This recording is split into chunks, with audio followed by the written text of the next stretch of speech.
This will be a day long remembered.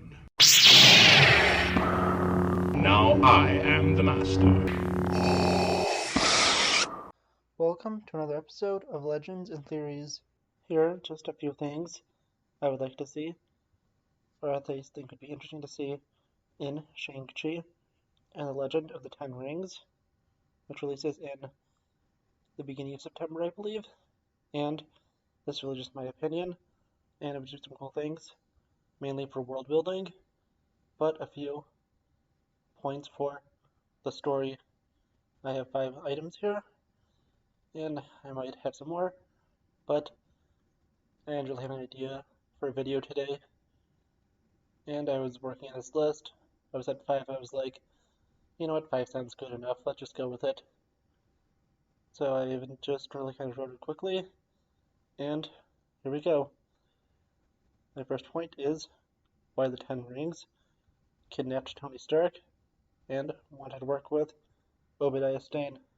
And by that I mean, I want a very quick, maybe 30-second at the most scene, in a flashback montage, maybe, of them working with Obadiah Stane. And this goes into another point I was talking about in it, which is the origins of the Ten Rings, but also why they were operating in Afghanistan during the events of Iron Man. And if I got the country wrong, I'm so sorry.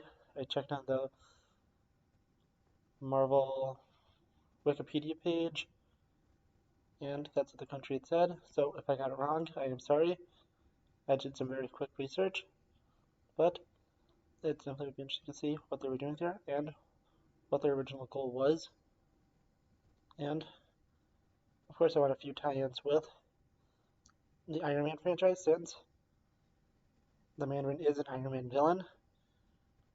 But things I kind of want to see are stuff that tie towards Trevor Slattery's Mandarin, or the fake Mandarin, and I would like to see what happened to him after the All Hail the King short, and how the legend of the Mandarin was spread so that someone like Killian was able to create a fake Mandarin.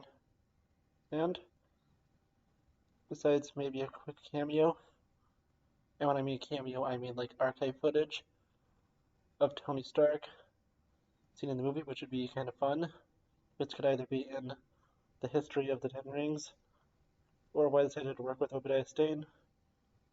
Parts, I think, would definitely be interesting, as one plot-related thing, to have the Mandarin not actually be Shang-Chi's father, and he was taken as a child by the villain for some unknown reason, and this could be a fun twist on the classic Vader scene of I am your father, where he goes and said that I am not your father and you were taken. I'm pretty sure that's been done in movies before, and the closest thing I could think of is Kung Fu Panda, but that was so obvious. You either were a little kid or were kind of dumb if you didn't realize that Po was adopted, because how is a goose having a panda? And it's the same thing with a Pearl. It's clear that she has to be adopted or something, because there's no way that she is Mr. Krabs' biological daughter unless something very weird happened. And I think that'd be an interesting twist. But there's just some things I'd like to see in Shang-Chi and the Legend of the Ten Rings. Please tell me if you agree or disagree, and any ideas you have that you want to see in it. A few quick announcements for the channel. One, on Saturday I should have a recap of the first 4 episodes of the Bad Batch arc, all in the Clone Wars. It's hardly of the show because, you know, it's not part of the show, but it'll be the first 4 parts that led up to the show, so I'll be going over that. And I am planning to do this soon. I just have to go quickly. I'm going to read through the Iron Man 3 Junior novelization, which I owned back when it came out, and I found it. And interesting enough, it did include the real Mandarin in it. And I want to reread it quickly to see what changed between that and the actual movie. So I'll have a comparison between the two movies, either out late next week or sometime the week after, most likely, because I'm just going to skim through that book quickly. But I do have a lot of schoolwork and stuff, so it might take a little bit of time for me to get to it. So, if worst comes to worst, I'll release it in the middle of May, on the week that I will be only putting on scheduled videos, and I'm going to be slightly changing something of my Arrowverse recap and review for each week.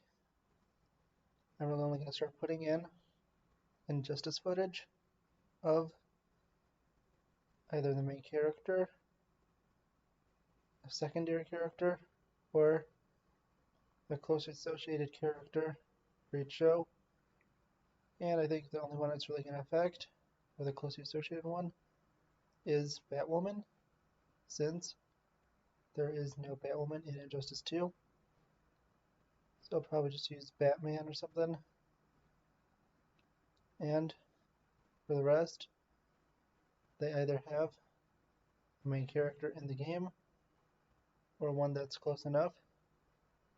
And I'm probably just going to use Black Canary for Legends.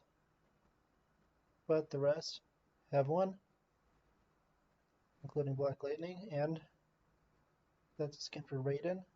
But I did get the Legendary Edition, so I did get his skin with it. At least I hope. If not, I'm close to being able to get another skin, because I had to get it through a secondary way because it was on my brother's account, which I played through on a one where his is the primary PS4, but I got it from my account so I could record whenever I wanted to. Thank you for watching this episode of Legends and Theories. Please like the video, leave some comments, subscribe to the channel, and share it with your friends, and may the Force be with you.